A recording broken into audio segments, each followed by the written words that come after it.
Olele, olele, moliba makasi. Olele, olele, moliba makasi. Après avoir vu la première phase prénatale et puis la première année de l'enfant, à présent, nous allons voir l'étape de l'enfant de 5 à 5 ans. C'est ce qu'on appelle la petite enfance. Elle est très importante car elle est comme celle de la jeune plante bien soignée ou celle de la fondation d'une maison qui peut devenir très solide. Tous les enfants du monde entier passent par cette croissance importante qui est marquée par des épreuves, des situations de développement, non seulement physiques, physiologiques, mais touchant leur caractère, leur personnalité, les comportements, les réactions, leur capacité intellectuelle, leur vie affective, sociale, et point. À partir de 1 an, d'une façon générale, l'enfant va commencer à marcher, se déplacer, se faire comprendre par les gestes, les rires, les pleurs, ses premiers mots papa, maman, mai, l'eau, ce qui est plus proche de l'enfant et vital. Même certaines personnes, la grande sœur, la grand-mère, il y a des petits mots qui lui viennent et qu'ils apprennent rapidement. Et ces premiers mots, des petits bouts de phrases, on entend déjà l'enfant qui dit « moi, ngai ». Son petit univers tourne autour de lui.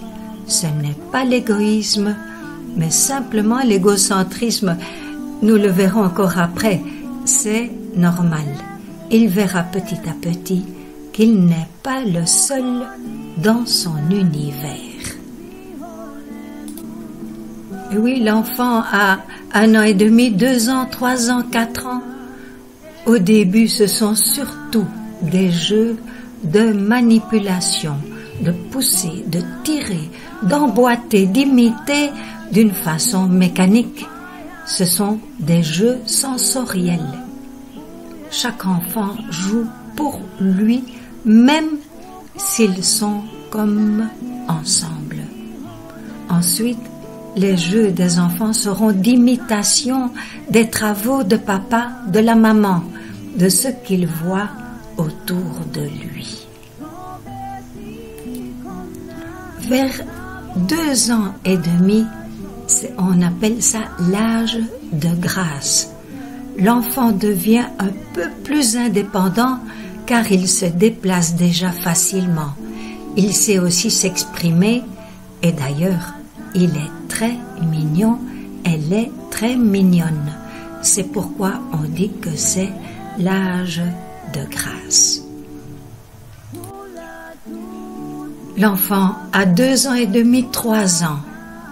Et qu'est-ce qu'on observe? On entend et on l'entend dire non, Naboy, je refuse, non.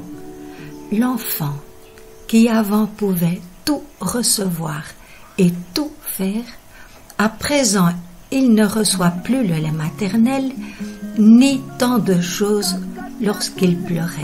À présent, oui, l'adulte lui dit ce qu'il ne peut plus faire, qu'il doit attendre, et cela va le pousser à exprimer qu'il n'est pas d'accord. Cela provoque en lui une insatisfaction et lui, l'enfant de son côté, va commencer aussi à s'affirmer en s'opposant à l'adulte, même sans raison. C'est l'âge du non. Dans le fond, ce négativisme n'est pas une désobéissance, c'est la personnalité qui commence à s'affirmer. Voyons en quoi consiste le fameux complexe de Caïn. On a entendu parler de cela. Eh bien voilà, cela arrive aussi qu'un événement puisse venir bouleverser le bonheur de l'enfant lorsqu'une nouvelle naissance arrive après lui. Souvent, il n'est pas facile à l'enfant d'accepter le nouveau-né.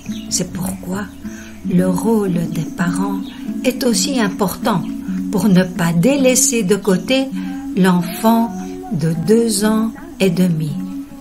C'est alors que peut apparaître le sentiment de jalousie. À vrai dire, en quoi consiste ce grand mot de l'égocentrisme, qui n'est pas l'égoïsme? Pour l'enfant, jusqu'à 2 ans, son papa, sa maman, sa famille, tout le monde était autour de lui, tout pour lui. Mais l'enfant n'est pas unique, il doit commencer à vivre avec les autres, c'est-à-dire qu'il ne peut plus être encore cet enfant bébé qui avait droit à tout. Ce passage est difficile pour l'enfant, car il veut affirmer que c'est lui, pas les autres. Alors l'enfant accepte difficilement les partages. Il pleure quand on l'empêche de faire quelque chose. On connaît ses petites colères, mais cela passe vite. C'est l'enfant qui veut rester le centre du monde et le dominer. Cette étape devra passer. Ce n'est pas l'égoïsme, simplement l'égocentrisme.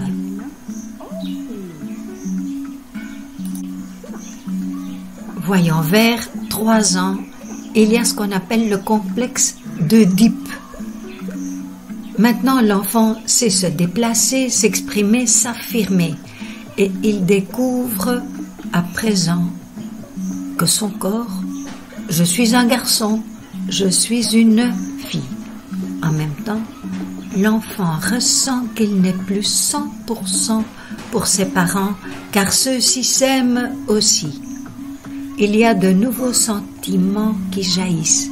Son petit être ressent une attirance affective vers le sexe opposé. L'enfant n'en est pas conscient, mais il le vit et le ressent affectivement. Ce sont de vrais sentiments d'amour et de rejet qui naissent.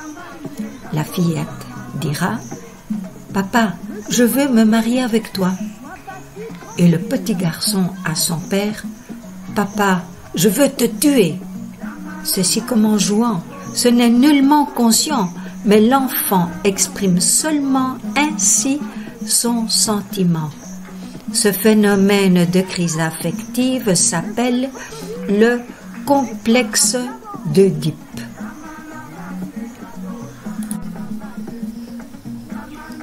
Maintenant, comment pense un enfant? Quelle est la pensée de l'enfant? Au commencement, l'enfant s'exprime suivant ses besoins vitaux. Par des gestes, il sourit, il rit, il pleure, mais ensuite avec des mots et puis des petites phrases dans lesquelles il met le moi. L'enfant voit et pense tout suivant son moi qui touche et qui voit. Il ne perçoit pas encore la vision réelle des choses et des situations. Il ne distingue pas encore bien la différence entre le vrai et le faux, le bon et le mauvais, ce qui est réel et imaginaire. L'enfant écoute et il accepte les contes, les histoires comme étant des faits réels. Par exemple, le conte d'une poule et d'une chèvre qui parlent. La fillette donne à manger du sable à sa poupée qui est son bébé. Le garçon, le morceau de bambou peut être un vrai camion. L'enfant fabule, c'est-à-dire qu'il raconte des histoires qui n'ont parfois ni queue ni tête, même pas de sens logique. Un ordre logique, il passe du coq à l'âne, d'un petit jeu à l'autre. Pour eux, ce qui est un pur détail pour l'adulte sera d'intérêt pour l'enfant. C'est alors qu'on parle de syncrétisme. Est-ce qu'un enfant peut découvrir Dieu? Et comment il découvre Dieu? Les valeurs de la vie humaine s'apprennent d'abord en famille, car toute l'humanité est créée à l'image de Dieu. On peut voir les valeurs du partage, de la vie familiale, l'entente, la responsabilité, la gentillesse, la politesse. Ces valeurs sont comme l'eau que nous buvons chaque jour.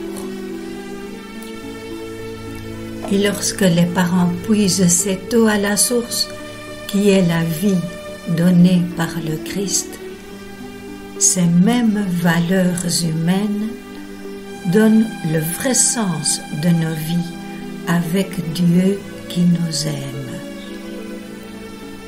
Accueillir la joie, pardonner, se pardonner, collaborer, la paix,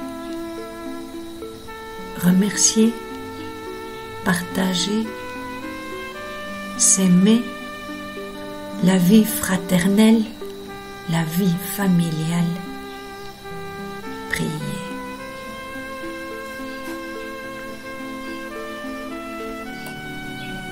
Il s'agissait d'une question à chaque encadreur. Voici, tous les enfants du monde passent par des étapes similaires, mais tous n'évoluent pas de la même façon. Pourquoi?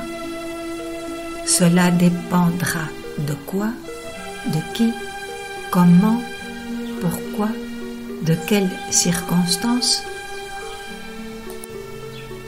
Il s'agissait d'une question à chaque encadreur.